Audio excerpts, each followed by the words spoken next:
సినీ నటుడు ఎమ్మెల్యే బాలకృష్ణ మాట్లాడుతున్నారు. లైవ్ ద్వారా చూద్దాం.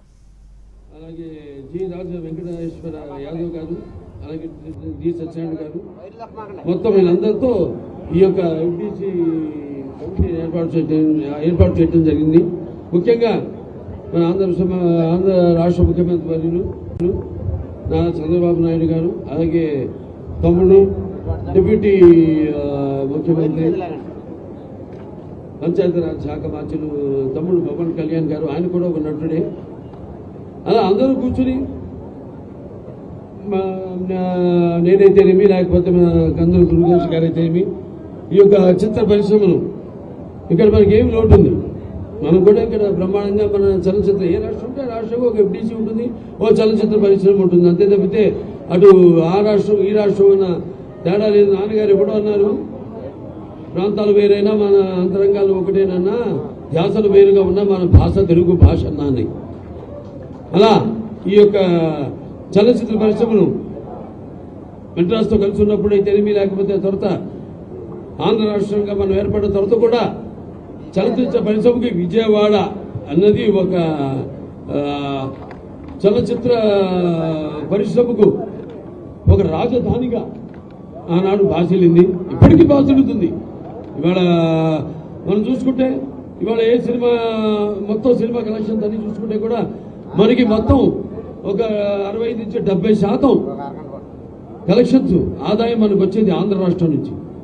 ఇవాళ సినిమా చరిత్ర అవి విడిపోయిన తర్వాత కూడా రాష్ట్రాలు అవి ఇవాళ మన చలనచిత్ర పరిశ్రమకు ఏ చిత్రానికైనా మనకు వచ్చేది ఒక 70% కలెక్షన్స్ మన ఆంధ్ర రాష్ట్రం నుంచి. సరే, అది పక్కన పెడితే ఇప్పుడు ఇవాళ చలనచిత్ర పరిశ్రమను ఇక్కడ అభివృద్ధి చేయవలసిన అవసరం, ముఖ్యంగా ఎంతోమంది ఉన్నారు ఇక్కడ. అండ్ నేను ఎన్నో సినిమాలు ఇక్కడ షూటింగ్ చేయడం జరిగింది. ఇది ఇక్కడ విజయవాడ నడిబొడ్డులో అయితేనేమి, లేకపోతే విశాఖపట్నంలో అయితేనేమి, రాజమండ్రిలో అయితేనేమి, మొన్న అఖండ సినిమా కూడా మన అటు రంపచోడవరం అక్కడ షూటింగ్ చేయడం జరిగింది. ఇక ఇటువంటి ఎన్నో సినిమాలు నేను చేసిన సినిమాల నిజంగా ఇక్కడ ఎవరు అన్ని సినిమాలు చేస్తుంటారు ఆంధ్ర రాష్ట్రంలో. అటువంటి మంచి ఒక వాతావరణం, ప్రజల యొక్క సహాయ సహకారాలు అందిస్తూ ప్రతి చిత్రం ఎటువంటి నిరాటంకంగా షూటింగ్ జరిగేలా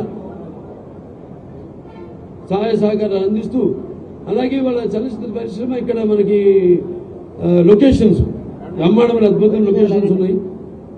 ఇటు మనం ఇక్కడ చూసుకుంటే మన ఎందుకో మన కృష్ణానది ఒడ్డున అటు కనకదుర్గమ్మ, ఇంతకెళ్ళి కనకదుర్గమ్మ ఆశీస్సులతో ఇవాళ ఈ కార్యక్రమం ఇక్కడ జరుపుకోవడం, అలాగే అటు విశాఖపట్నంకి వెళ్తేనేమో అక్కడ మంచి అందమైన అక్కడ సముద్రం అయితేనేమి, లేకపోతే అరకు వ్యాలీ అయితేనేమి, అటు నుంచి రాజమండ్రికి వెళ్ళాలన్నా అటు రాజమండ్రిలో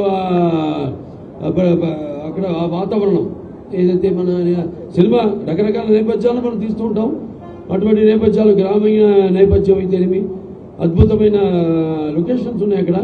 సో ఇలా ఇవాళ చలనచిత్ర పరిశ్రమను ఇక్కడ కూడా అభివృద్ధి చేయాలి అన్న సంకల్పంతో ఈనాడు ఈ యొక్క మళ్ళీ ఏదో నిర్వీర్యంగా ఉందో ఈ ఫిల్మ్ డెవలప్మెంట్ కార్పొరేషన్ అనే దాన్ని ఇవాళ మళ్ళీ ఇక్కడ దాన్ని మళ్ళీ యాక్టివేట్ చేయడం, దాన్ని ఇంకా భవిష్యత్తులో ఒక కార్యాచరణను రూపొందించి మరి ఎవరెవరికి ఎటువంటి కష్టాలు కలగకుండా షూటింగ్లు నిరాటంకంగా జరగడానికి ఒక సెక్యూర్ విండో సిస్టమ్ లాగా ఏర్పాటు చేయాలి.